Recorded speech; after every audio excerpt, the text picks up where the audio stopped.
So, hello everybody, what is going on? It is Smoky here, and welcome back to some more Pokemon Emerald.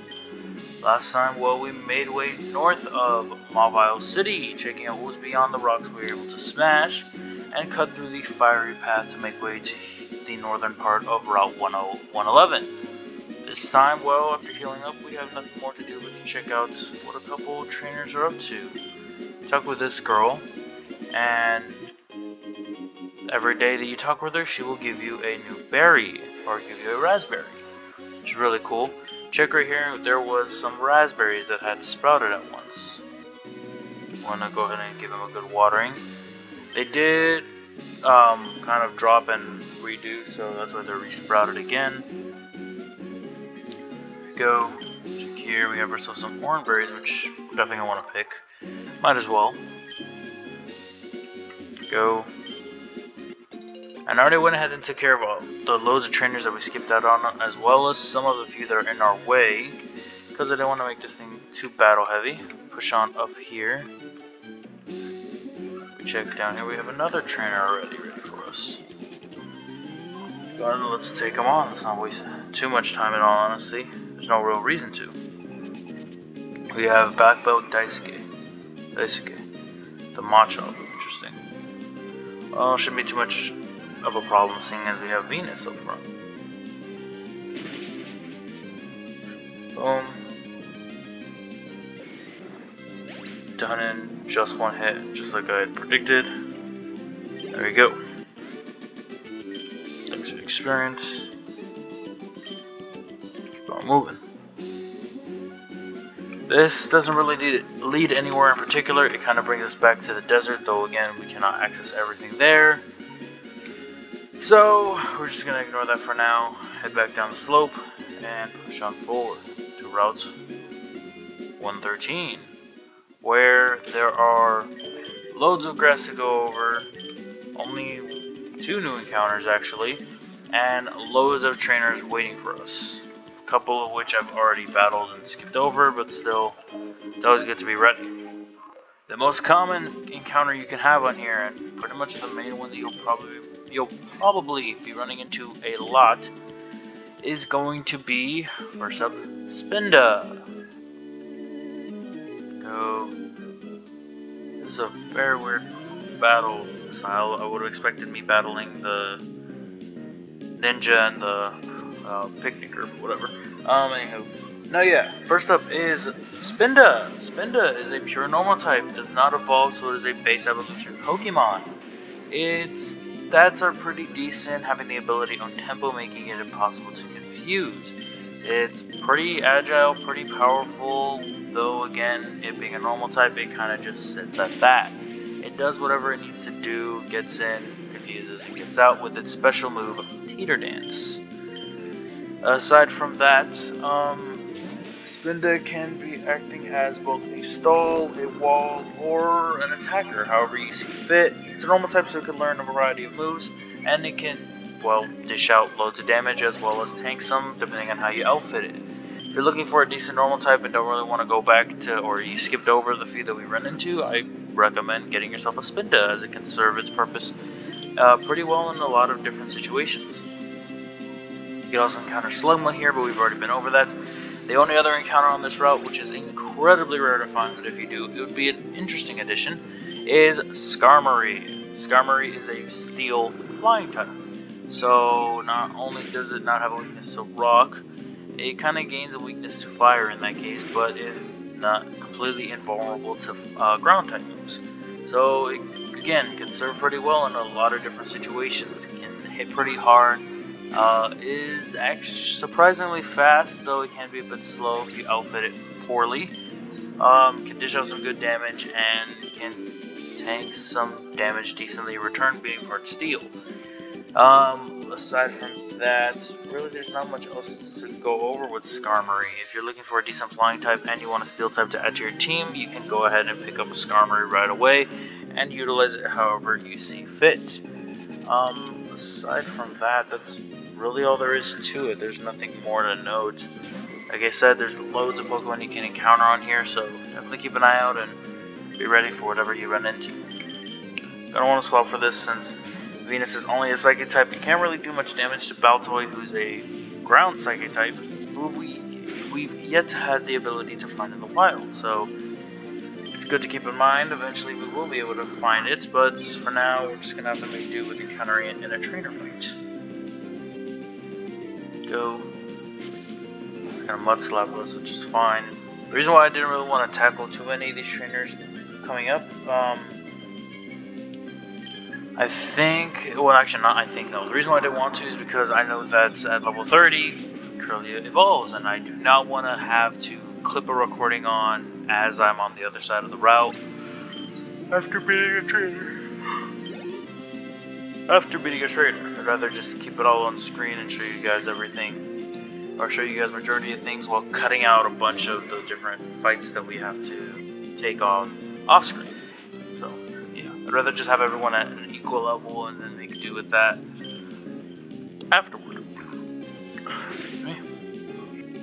Go, Psycho will KO, and we are good to move on. Got being cleanly, yes you did. With you out of the way, go ahead and grab this item, which is a super repel. That's double of what a standard repel does, which is going to be really helpful. Check this one. Get yourselves a nugget, which we can sell off if we need be for extra money. Now let's jump back onto the grass. Get moving. Pulse effect wore off, and of course we immediately get a battle. It is none other than Slugma. Go. Trace the flame body, though we're not going to really fight it, we're just going to flee. Set up another repel. Let's keep on running. I already fight you. I did not fight you two, but I want to grab this item first. Max Ether.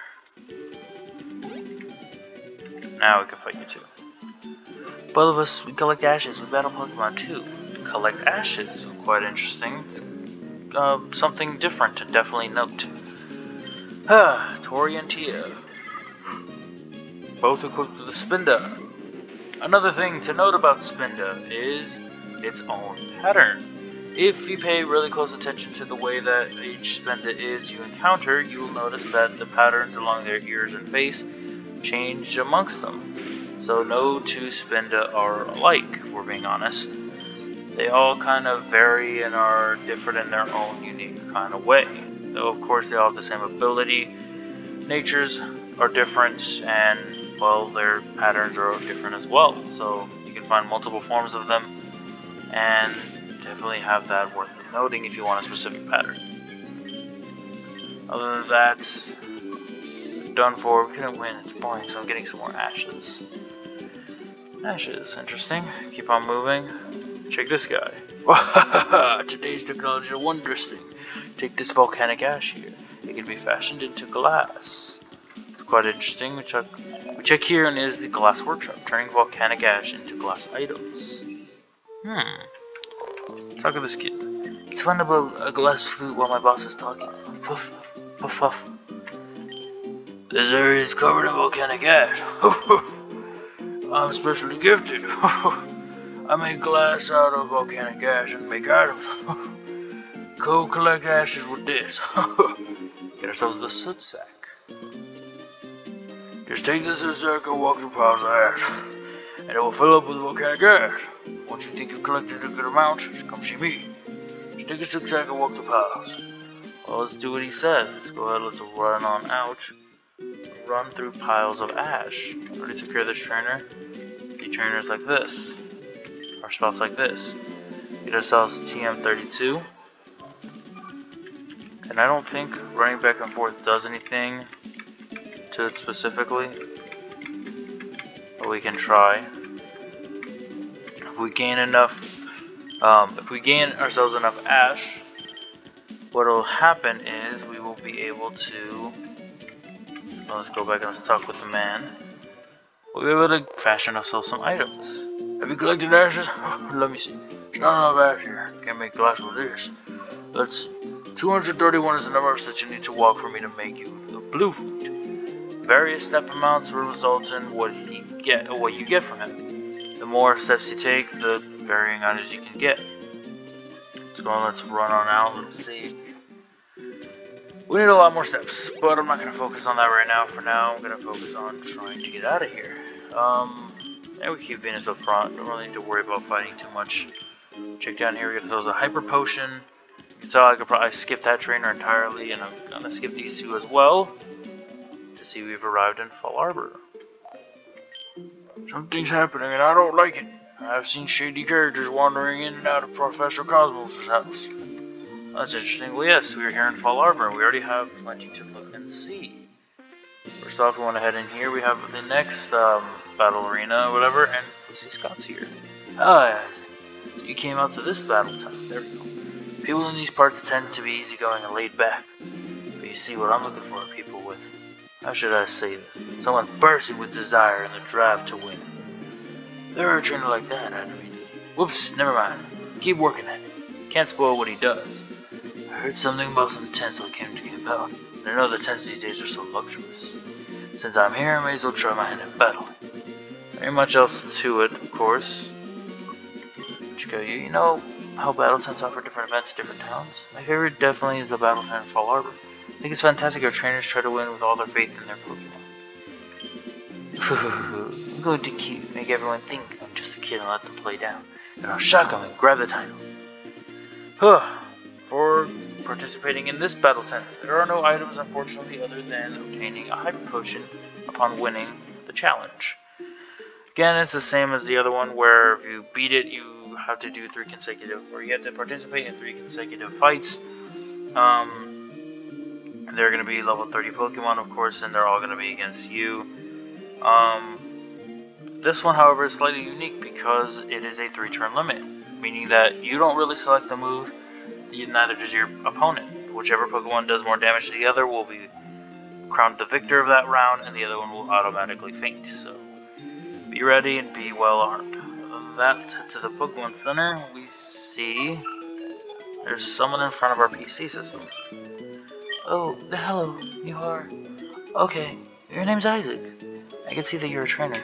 So that means you use the Pokemon storage system I developed. How I arrived at that conclusion is a simple deductive process. You spoke to me because you wanted to access something on this PC. Oh, I'm sorry. I'm Lynette. Honestly, I'm glad to meet you. It's great you're using a storage system. If you could, please visit me at my home. My house is on Route 114. Cool. We get to find out who created the PC system, and who is someone's PC is none other than Lynette's PC. There's not much really to do. I mean, we can go ahead and heal up before we kind of check around and see just what's going on here. Boom, boom, boom, boom. Go. Thank you for restoring my Pokemon's health, and now we go ahead and we move on out. Just pay a visit to Professor Cosmos' home, which is the last available place to visit. Oh, stop over. Professor Cosmo went off to Meteor Falls on Route 114 with some people from Team Magma. Team Magma, of course. It's always gotta be Team Magma. The Move Tutor's house. Hey, the only other house available. And the Move Tutor. I know all the moves that Pokemon learn, every one of them. And I can teach Pokemon those moves. I can teach a move to a Pokemon of yours if you'd like. I'll do it for a heart scale. I'm collecting those. Oh, that's it. That's an honest-to-goodness heart scale. Let me guess, you want me to teach a move? Which Pokemon needs tutoring? Yes!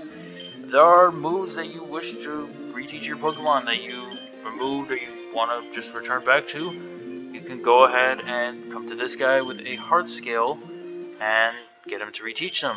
You see that we don't have very many available to us at the moment.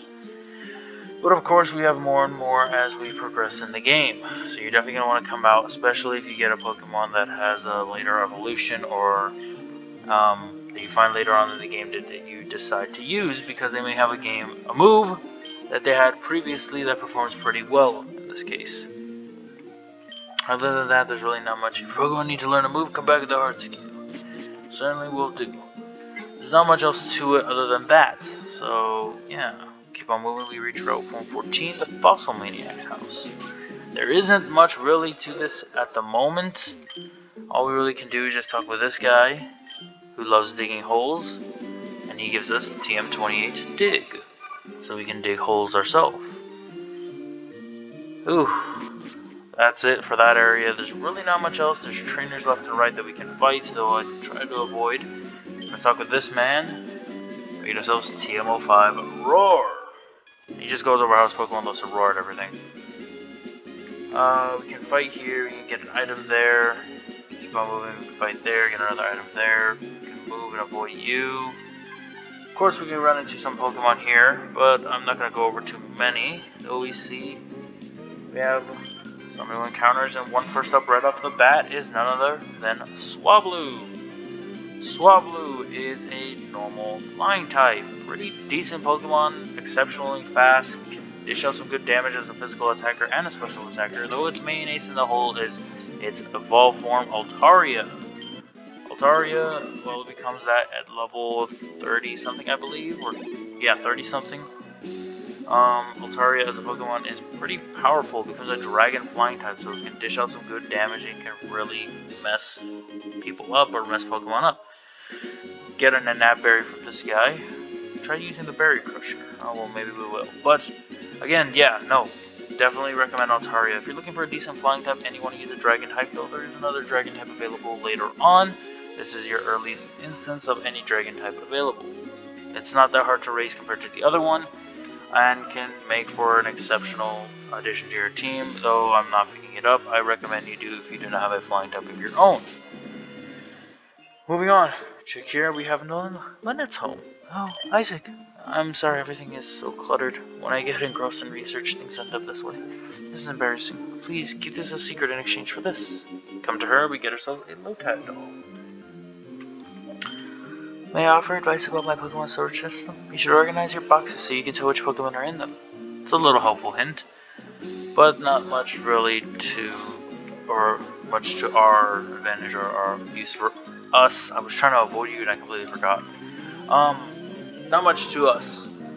There are loads of trainers on this route that I'm gonna have to fight off screen because I want to get to the next portion of this game fairly quickly and not waste too much time.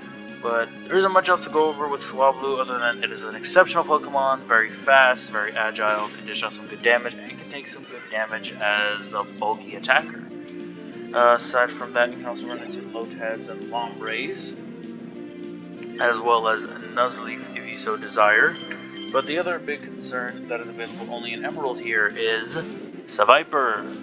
Seviper is a pure poison type.